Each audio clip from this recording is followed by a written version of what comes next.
Welcome to Sound Bites from Overeaters Anonymous. Our show will educate you about OA's 12-step program so you recognize the symptoms of compulsive eating and find the support you need in a program that works to help you control your eating behaviors and maintain a healthy weight.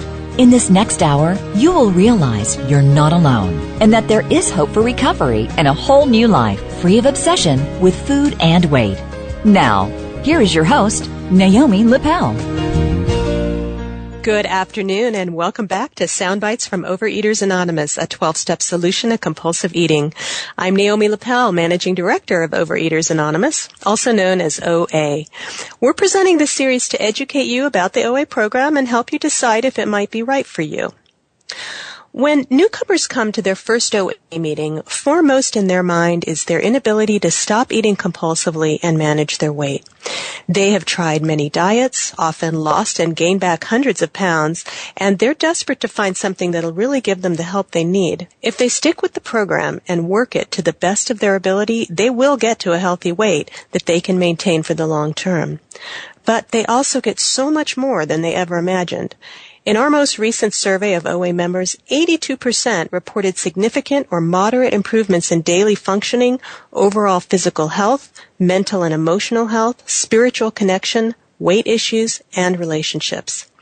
Today's show we're calling In All Our Affairs.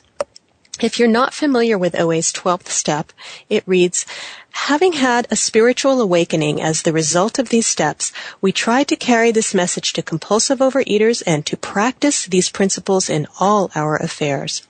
What this means is that the 12 steps become a guide for how to live life and function well in the world, not just in relation to food, but in every area. Today I'm pleased to bring you 3 guests from OA, all of whom have reached and are maintaining long-term healthy weight and have seen their lives transform beyond their wildest dreams.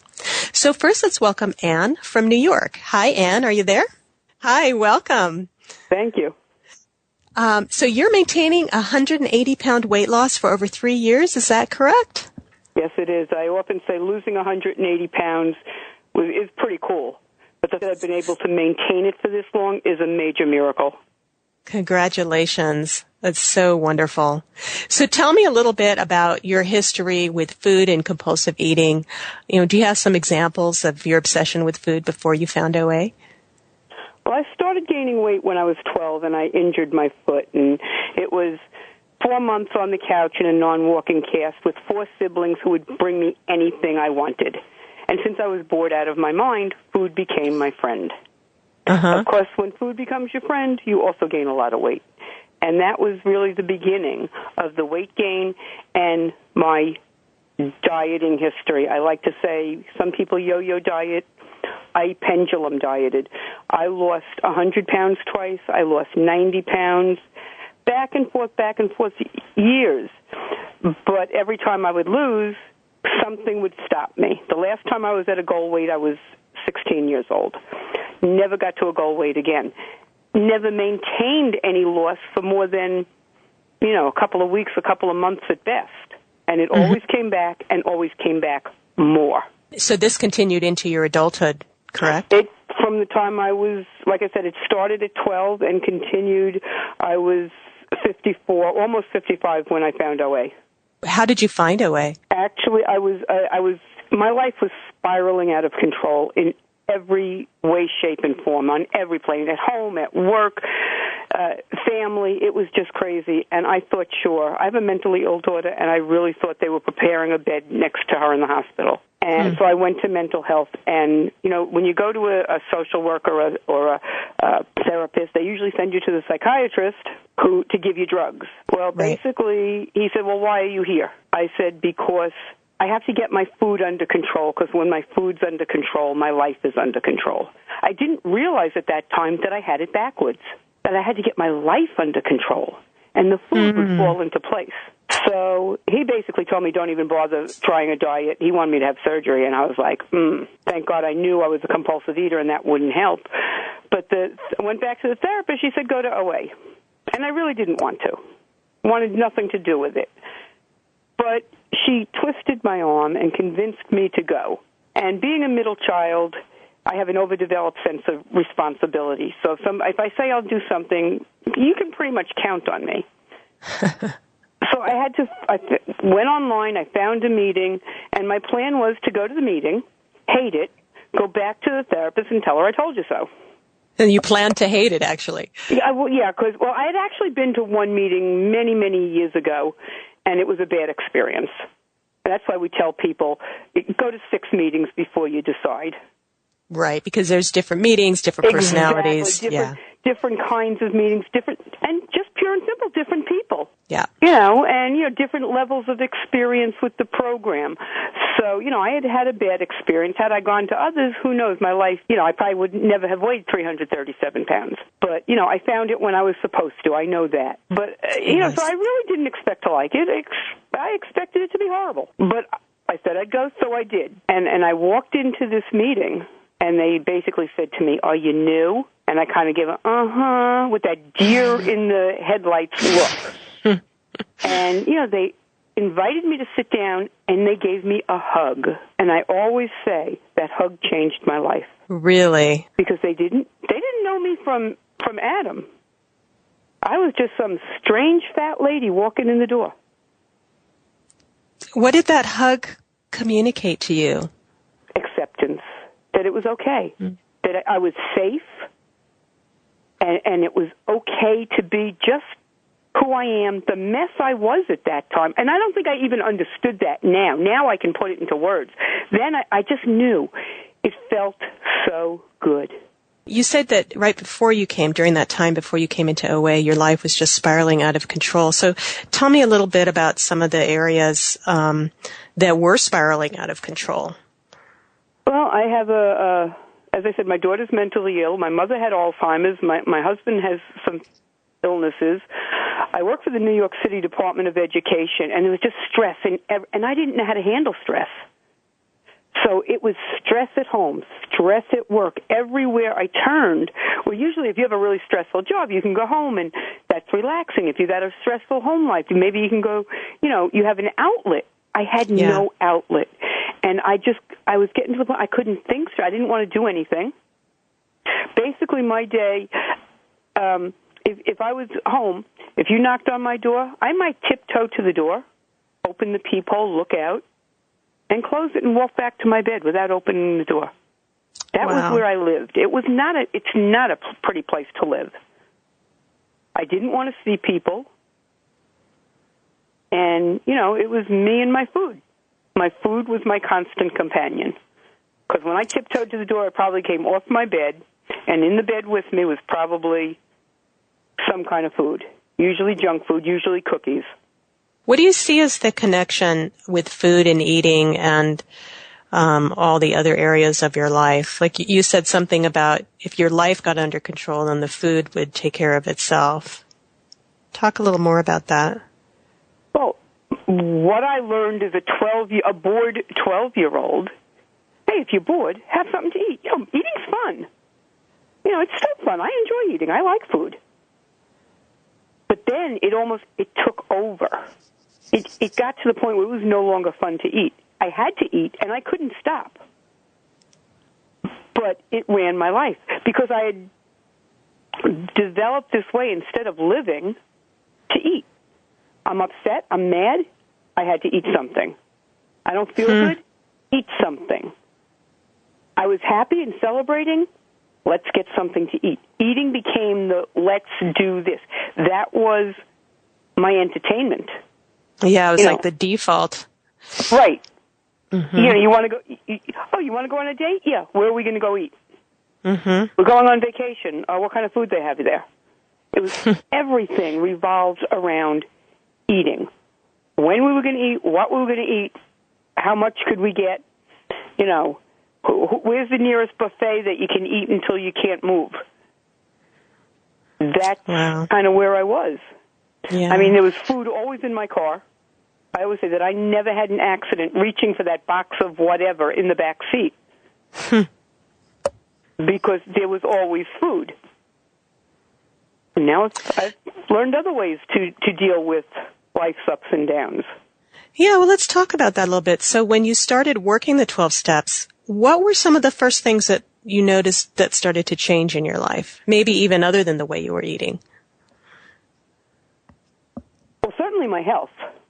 That was a big thing. I mean, when I came into program, and at that time, when I came in, I had recently lost 90 pounds and was halfway back gaining it up. So when I came into program, I was around 290 pounds. And I was on high blood pressure pills. I was pre-diabetic, so close to being diabetic. And I was on anxiety pills that I popped all day long.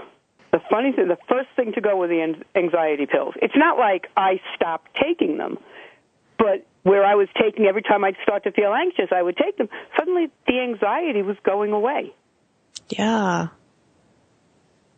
And then, one day I was having a problem with, I was having a dizzy problem, and it turns out my blood pressure was too low. I didn't need the blood pressure pills anymore. Huh. My blood sugar is now absolutely perfect. There is no, threat of diabetes as long as I eat properly. That's so fantastic. So my health is so I'm healthier now, and I am 60 years old, and I am healthier now than I was at 30. I can do more at 60 than I could do at 30. Did you notice if people around you started behaving differently as you started to change? Particularly at work.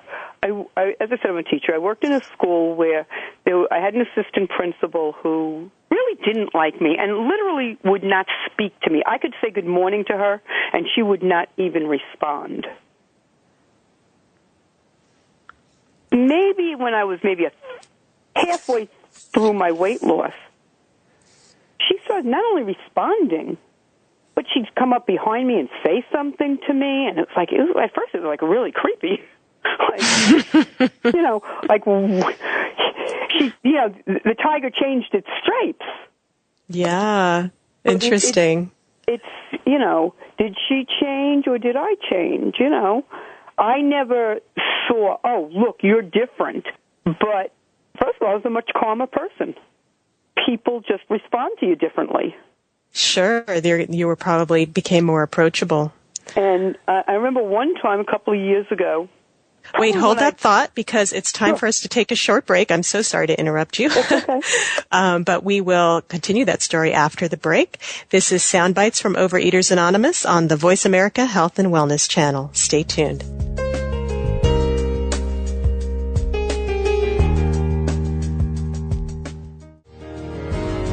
You are listening to Soundbites from Overeaters Anonymous with Naomi Lepel. To find out more about OA, please visit www.oa.org. Now, back to today's program.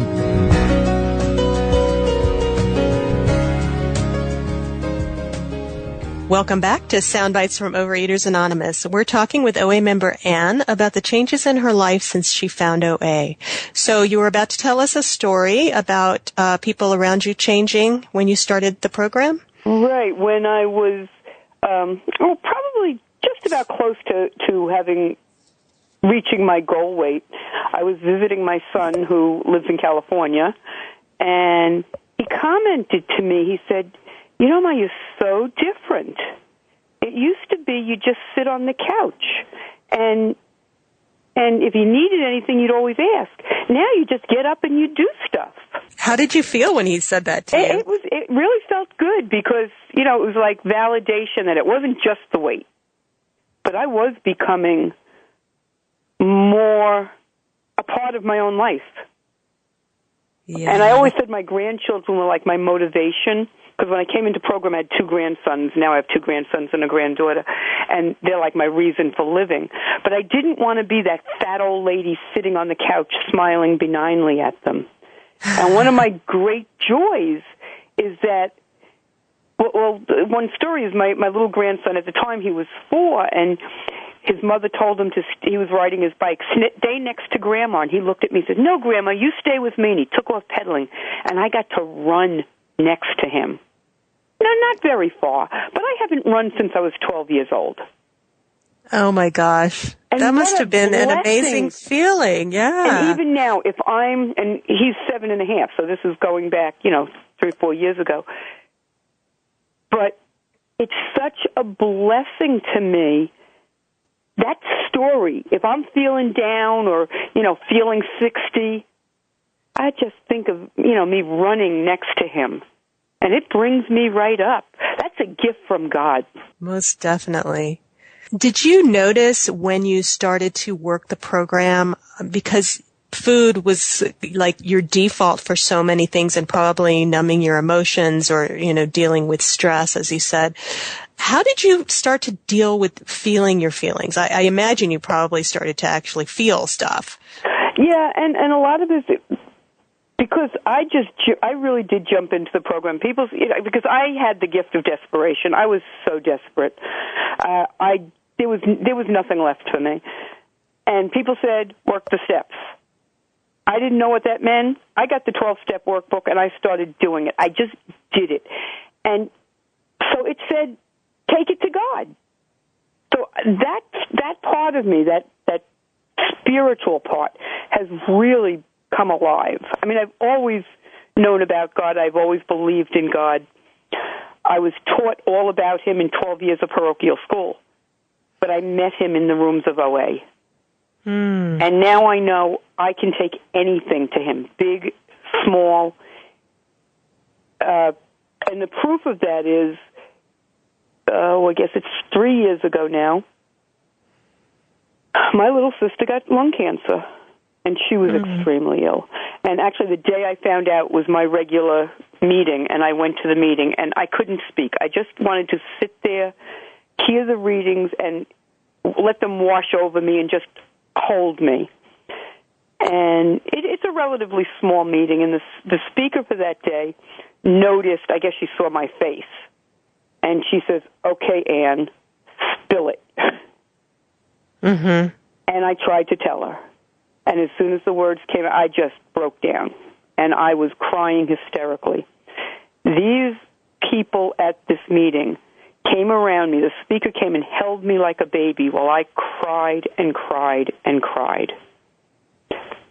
OA got me through my sister being so sick. And praise God, my sister is doing well. 3 years down the road, she's doing beautifully. Oh, I'm so OA glad. got me through the most horrific thing I've ever been through. Wow, and that would have been something you probably would have my consoled first impulse yourself was to with eat. food. I wanted to eat. I wanted to eat. But I kept saying, it won't help her. And my sister thinks I am phenomenal for having lost the weight. And I said it would be like slapping her in her face.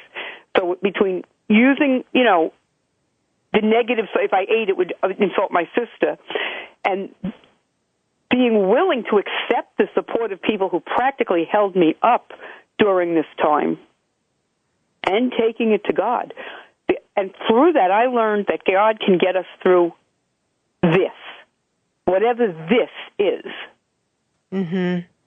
I take everything, big stuff like that, the horror that's been going on in New York, with the hurricane, and Connecticut with the shootings, I give it to God. I am powerless over these things. God isn't. I take it to Him. But I take little stuff, like, God, I'm running late. Please give me a parking spot this morning. And it really works. Some people think it's just a coincidence if I ask and I get. Okay, you can believe that. But I've learned that coincidences are God being anonymous. That's a good way to put it. And it just works. God, I can't handle any of it. I resigned from being God 5.5 years ago because I thought I had to be. Now I let God. He's way better at it than I am. Well, thank you so much for joining us. And we're going to move on to talk with Hannah next. So I appreciate you being on the show with us. Our next guest is Hannah from California. Welcome, Hannah. Hi there. I'm so glad that you came to the show today. Glad to be here. Okay, so tell me a little bit about the weight loss you're maintaining and for how long. Well, I like to say that I'm maintaining a healthy range because as a recovering compulsive overeater, life does happen, and I say, you know, I will dally with a 7 to 10 pounds I've been in this program probably 20 years now, and but I did come in, you know, binging every day, and my weight going up, and my size going up from, at that time I was size 16, and now usually size 4 to 6, you know, and you know, the smaller jeans and the bigger jeans help me determine, because I try not to weigh myself, and I just let that sort of determine how, you know, that I'm on track, and usually my own conscience lets me know if I'm on track too, but so I would say it's been anywhere from 40 to 50 pounds, you know. Yeah, great. That's so great. What was it like before you came to OA? You said your weight was on its way up. Is this something you always had an issue with? I would say, yeah. I remember my first binge, actually, when I was 4 years old. Something really traumatic for a 4-year-old happened. I wasn't harmed in any way, but it was a very traumatic thing to witness. And I recall pulling up a chair to a refrigerator that had a big old jar, like one of the big family-sized jars of peanut butter on top. And I got a big spoon and the jar of peanut butter that was about as big as me, and I sat down and I started eating, and I just remember it had helped me go away. It gave me the experience that I didn't have to be where I was, I guess, you know, that I was that kind of escape. Had that drugging effect, yeah. Wow, and it just continued and after that. That was the start, and honestly, you know, I'm from the South, and everything is deep fried, cheesed, creamed, gravied, and you know, it's all very, very yummy and very conducive environment to overeating. It is, you know, it's just kind of, it's sort of the acceptable standard, you know, in that part of the country. And so, you know, I definitely from a very young age was anesthetizing with food, and celebrating with food. You know, I mean, I remember just sitting in church on Sunday mornings, and I'm sure the preacher might have been saying something worth listening to, but I was just thinking I couldn't get to Grandma's for biscuit and gravy. So, you know, and that went on, and as, you know, hormones kicked in, and you know, just life happening, and a lot of, at that time, unaddressed emotional issues, I ate for all of it until I was a teenager, and then the cycle became a body obsession and trying to starve myself, and diet pills and Diet Coke as was my favorite diet. And you know, I might lose 20 pounds and gain the 30. You know, I just go back and forth and back and forth. How was your life? You know, we talk about in step 1, life being unmanageable. And how do you see your life having been unmanageable in those days before OA? Well, you know, I was thinking about this the other day. I was talking to someone, and I realized I honestly feel like prior to beginning some recovery from both the actual compulsive eating as well as the body obsession, which I still have to work on both of them every day, and that's why I'm still in program. But what I do feel is that I don't feel like I was really in my life. I remember being in history class, and history was right after lunch, and you know, I would have either not eaten enough, and so I would have been starving, or I would have just binged, and I would be trying to keep my head up because and so. And same with college, you know, I struggled the whole way, and you know, I did well, I graduated with honors, all of that, but honestly, it feels like a blur because, luckily I started to go to program in the middle of college, so it became a little bit less so, but I didn't really get a solid abstinence and recovery from compulsive overeating until the end of college. So it's a lot of a blur. You know, I'm seeing these college friends on Facebook, and I'm like, Oh, wow. Like, I just have the most vague memories, and they have these really acute, clear memories. And I'm like, wow, I was probably eating. I was probably, thinking about food while we were doing something else. Yeah, so it's like you were missing your life almost. Yeah, so I would say that's probably the biggest thing, is that my life has life in it now, and that's grown over the years. And it's certainly, I go through periods, and I don't know any recovering person in any addiction that doesn't go through periods where, life kind of wonks out your perspective, and the food gets more interesting, or the number on the scale gets more interesting, or whatever. But I definitely feel like the difference today is that I know when that's happening. That whereas before, like now, if I find myself obsessed with my body, or I find myself obsessed with my next meal, or will I have that, won't I have that, and it just goes on, I know that there's a problem that I need to address spiritually, emotionally, to reach out, rather than, whereas before program, the problem absolutely was my thighs. I was sure, the problem is my thighs, the problem is the number on the scale, the problem is I ate that piece of pizza, the problem is, whatever. And so I never could get to the root of the problem, because I was constantly distracted by the obsession and the compulsion. Very interesting. We are going to take another short break. Sure. You're listening to Sound Bites from Overeaters Anonymous on Voice America. We'll be right back. I knew I had a problem, but I didn't know what to do about it. I tried counting calories, I took pills, eating, and then more eating. I really wanted to stop, but nothing could make me stop.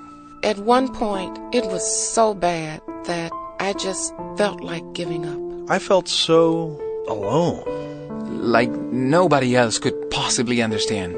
We understand. We're Overeaters Anonymous, and we have helped thousands of people just like you. People who want to stop their compulsive eating and start living a healthy, rewarding life. Overeaters Anonymous, help me get my life back. Now I eat in a way that's healthy and good for me. I never realized what I was missing out on. With OA, I am living again and loving it. Start living the life you deserve with help from Overeaters Anonymous. Find us on the web at oa.org. Welcome back to the show. We're talking with Hannah from California about the difference OA has made in her life. So, Hannah, let's talk a little bit about when you started working the 12 steps, when you came into OA. What were some of the first things that started to change for you? I think probably the first thing that I started to experience was the feeling that I wasn't a bad person. The relief that this was something that should not be expected to fix on my own. That to find out that there were actually, thousands of people who not only understood me, but had really the same experience that I did, and that was the feelings of shame, the feelings of guilt. That why can't I control my weight? Why can't I stop eating? Why can't I just put the fork down? And I think there was a lot of relief from that. Just working the first step, and being among my fellows, being among people who've been there, who weren't there anymore, who had, gone before. So that was, I think the initial relief. And then as I did more of the steps and I ventured more into the aspects of emotional and spiritual recovery, what I got relief from was a lot of my negative feelings, tons of self-loathing. I mean, I used to have really, truly abusive relationship with myself, and a lot of that began to be alleviated, as well as I felt very powerless over being jealous. And then falling into self-pity because I was so jealous. I was jealous of the thin, popular girls. I was angry. I was resentful. And that made me even more upset. So, because now I was overweight, eating, and having all of these yucky, ugly feelings. Right. And the ability to be able to say, first of all, to another person, I'm having these feelings, to have those people not judge me for those feelings, and then to help me through so that I can release those feelings and be free to be, the lovely person I'm intended to be. That was very relieving.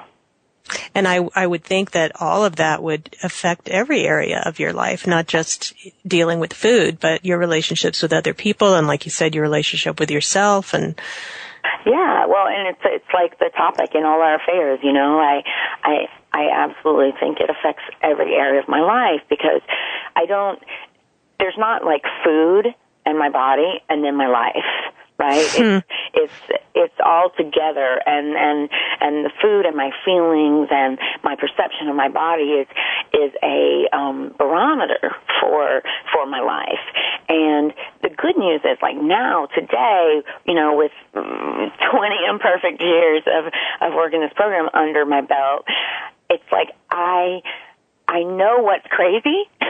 So even if I'm crazy, if I'm really, I've had a lot of issues, internal issues with my career stuff, and using the program on my career in all our affairs, and going, oh wow, I'm experiencing a lot. I'm experiencing jealousy. I'm feeling feelings of failure because I'm not doing as well as so and so, and to recognize that needs attention.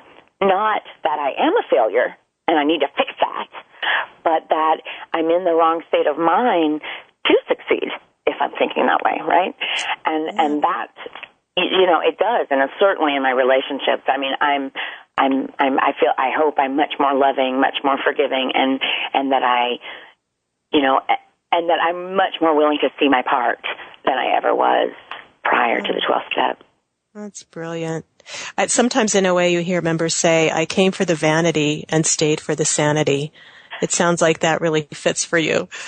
It does, but I would be grandiose if I didn't say that some days I am still here for the vanity. Because, well, that's honestly, honest. I appreciate that. For sure. But I mean, it's nice to have both. But for sure, it keeps me, if I fall off to go into meetings, my pants there's nothing to get me a meeting like my pants being tight. I can be crazy. I'll go crazy before I let my pants be tight. Oh God. And any compulsive overeater who tells you that is not telling the truth. I very much appreciate your candor. Have you been surprised by all the ways that your life has changed as a result of being in OA? I think that there's certainly people I never would have met that have blessed my life just so hugely. I mean, I've been a bridesmaid like 4 times, and they were all people I met in OA.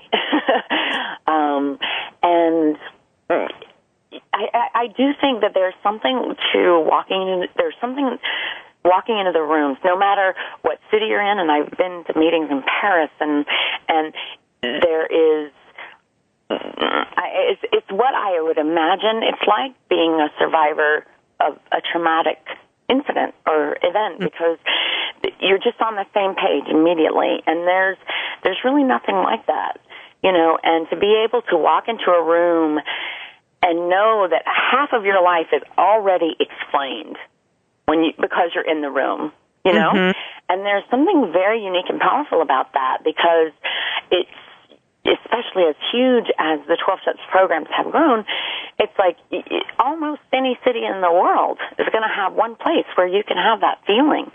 And to not have the feeling of being so alone and almost, instant friends, that's not to say that everyone loves everybody in the room.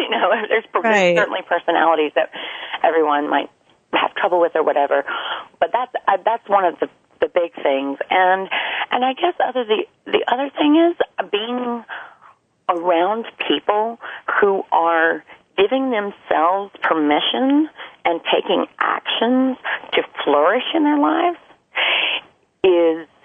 it's just a wonderful thing to be around that many people all the time, because there's certainly people who just get by, and that's okay. But my experience is that in the rooms, in the 12-step rooms in Overeaters Anonymous, by virtue of the 12 steps and what they mean, people seem to me to be constantly wanting to take their lives to the next level, take their maturity to the next level, their recovery to the next level, and that's very motivating and inspiring.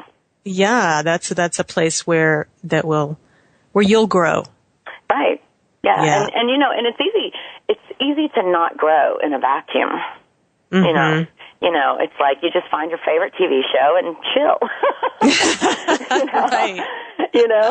And the fact that I'm constantly around people who are taking responsibility and taking advantage of their lives in full is worth the price of admission. Yeah, wonderful. Thank you so much for sharing that, and thank you for being on the show. We're going to move on to our next guest, but Great. I appreciate you being with us. All right. Our last guest on today's show is Melissa, also from New York, who is maintaining a 30 to 35 pound weight loss for 20 years. Welcome, Melissa. Hello, Naomi. Thank you so much for joining us. Oh, thank you for inviting me. So tell me a little bit about life before OA. Well, I really enjoyed listening to Anne and Hannah talk about their lives. Also, I look back on my life, and like Hannah, I had a trauma early in my life, and it was at that time, which is that I can remember, at least this is my first memory, of taking food out of the refrigerator, sitting down and eating, and it not feeling as bad after I had put all that sugar into my system as I did when I started. But this was the 60s. Nobody was helping me with this traumatic event. There were no psychiatrists in the schools or anything like that. Sure. And my mother used to say those classic things like, don't think about it. So I believe that I triggered something then at the age of 10 that is progressive. Overeaters Anonymous considers it a disease or a disorder, an eating disorder, that I would get irresistible urges to eat. Not the ones I could really, really, really resist, but irresistible urges. And then once I started eating certain foods, I couldn't stop. And so by the time I was, again, hitting puberty, I'd been plump most of my life, but I really began to get heavy. And I could make a concerted effort and diet off the weight that I gained throughout the winter, for instance, in high school, or even in college, and get to a reasonable weight. But as the years went on, I had to use more and more radical measures to lose weight. And I was great at deprivation diets. I took up smoking in college. I began vomiting. I took enemas. I took amphetamines. I took laxatives. Anything I thought that could keep me from having to take responsibility for what I had just put in my body. The truth is that for me, it was that emotions had more to do with what I ate and when I ate.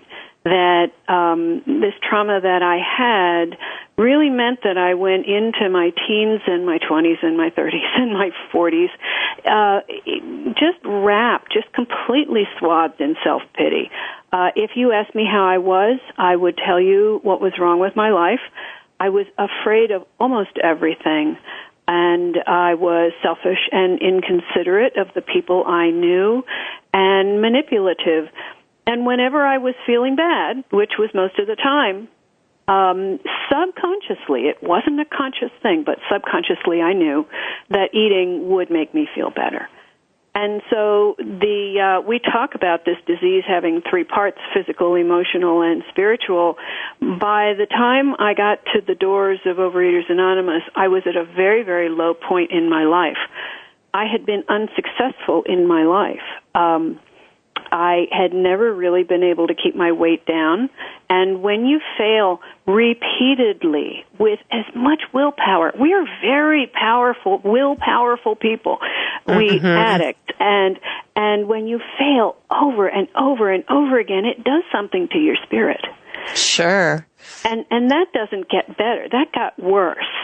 And then my solutions to helping myself feel better, which were things like lying and cheating and stealing, and resenting people and hating my life and complaining and whining and all the things that I did, didn't help at all.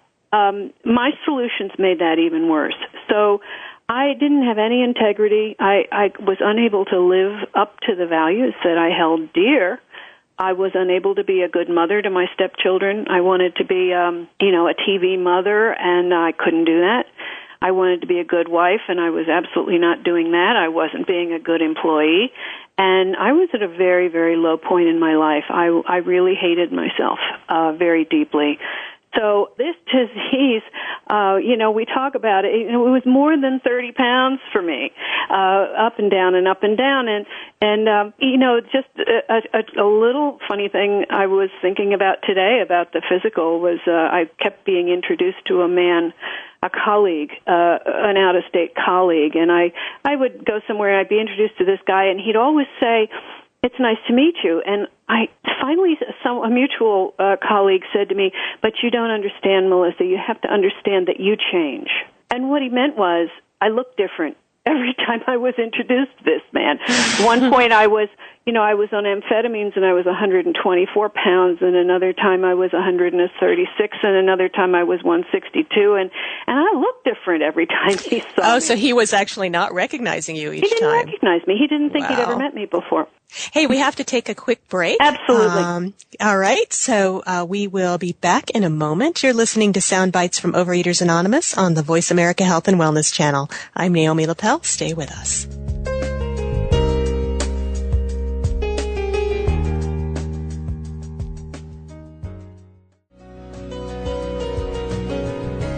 Welcome back to Sound Bites from Overeaters Anonymous. We're talking with OA member Melissa from New York about her life since she came into OA. So, let's see. Tell me, Melissa, when you started working the steps, what did you notice start to change in your life?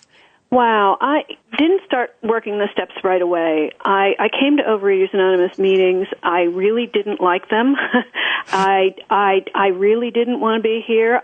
Denial is a very deep subconscious thing. I really didn't think I needed to be in Overeaters Anonymous meetings. But I went to a lot of meetings and conventions and listened to a lot of speakers and finally came to a place where I identified with people and came to believe that I had this disorder, and I became willing to adhere to a food plan. Once I stopped overeating, my emotions were so raw. I felt like I was walking around with no skin on, and hugs did not make me feel better. Anne's experience notwithstanding.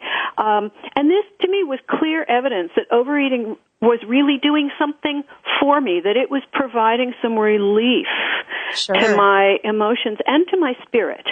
And so I eventually met enough people, and Hannah spoke about them. They're motivating, they're inspiring, who said that if I did the steps, I wouldn't feel the way that I was feeling, and I believed them.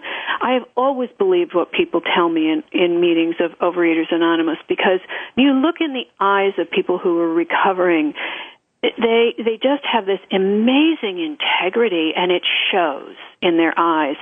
And so I did finally start to do the steps because I wanted to achieve not just that kind of integrity, which I already said I didn't have, but some kind of inner peace and calm. And there were people who were talking about that as well, that things happened to them and it didn't send them into a tailspin, and it didn't send them down to Ben and Jerry's.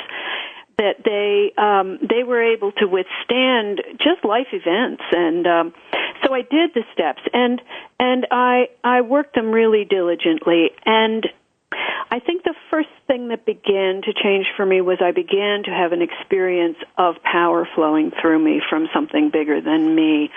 I don't have the traditional belief systems that Anne and I believe Hannah were describing.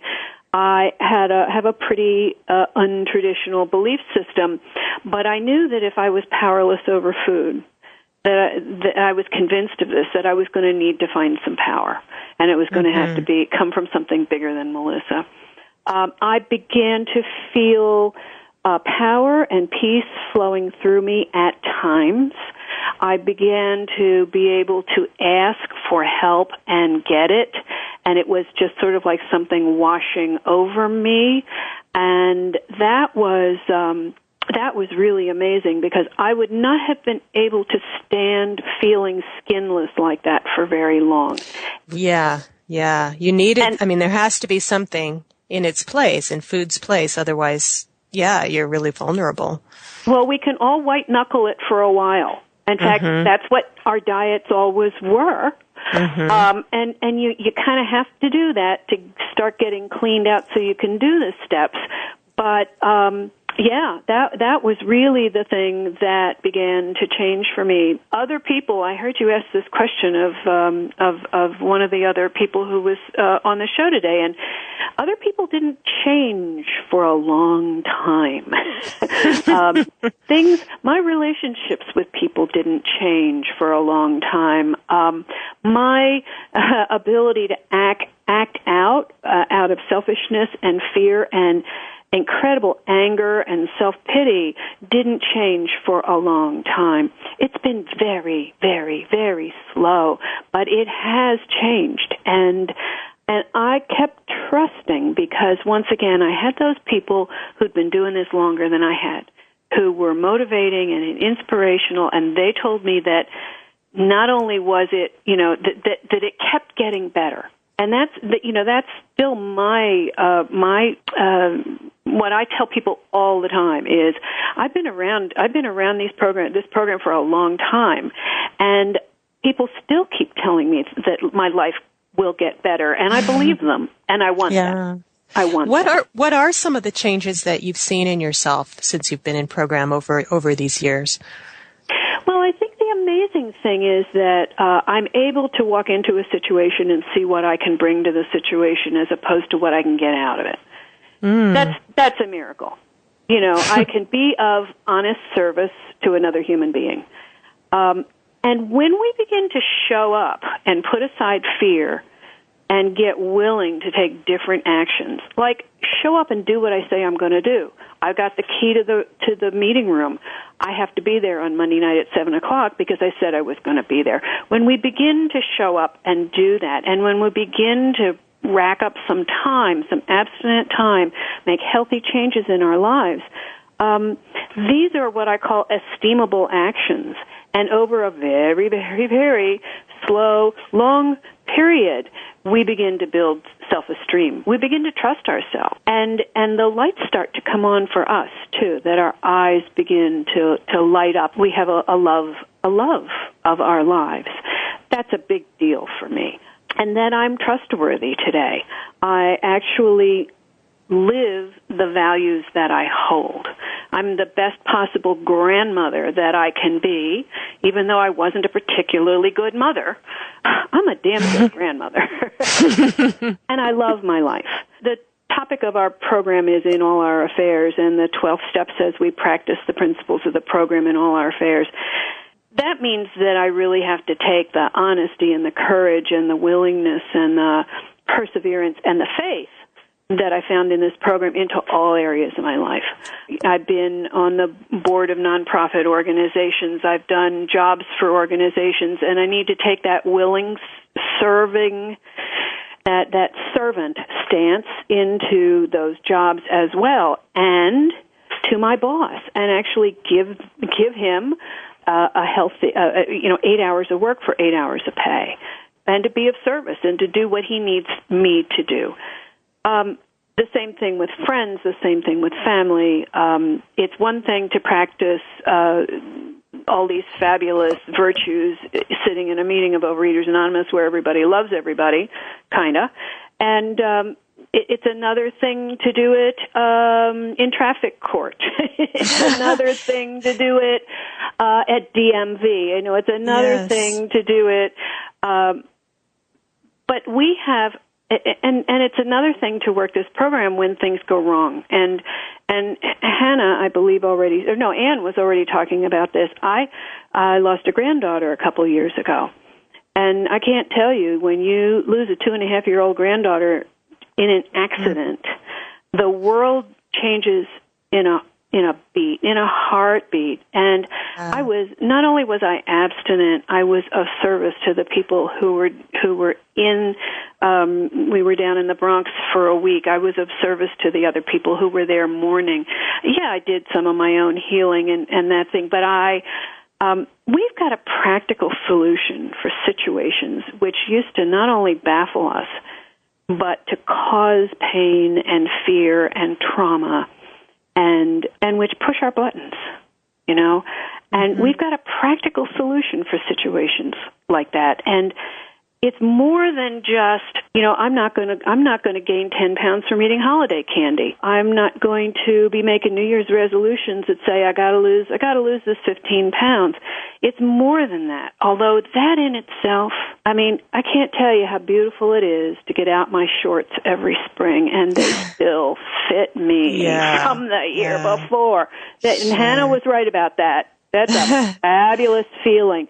But to be able to walk through a horrible situation, be abstinent, be of service, and heal rather than run is just amazing.